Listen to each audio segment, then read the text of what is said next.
Welcome to Chillin' 101. We hope this video helps. In this video, I will explain how to make tea milk.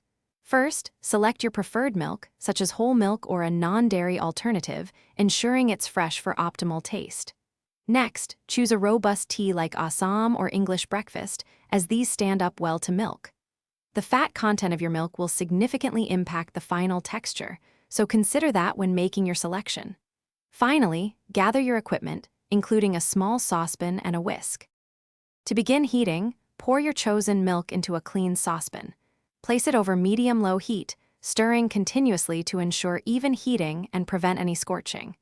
It's crucial not to let the milk boil vigorously, as this can alter its flavor and texture. Instead, watch for small bubbles to form around the edges, indicating it's nearing a gentle simmer. Remove the pan from the heat just as it's about to reach a full boil. Now, while your milk is heating, brew your tea separately to your preferred strength.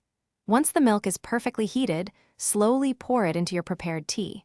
Stir gently to ensure the tea and milk are thoroughly combined, creating a harmonious blend.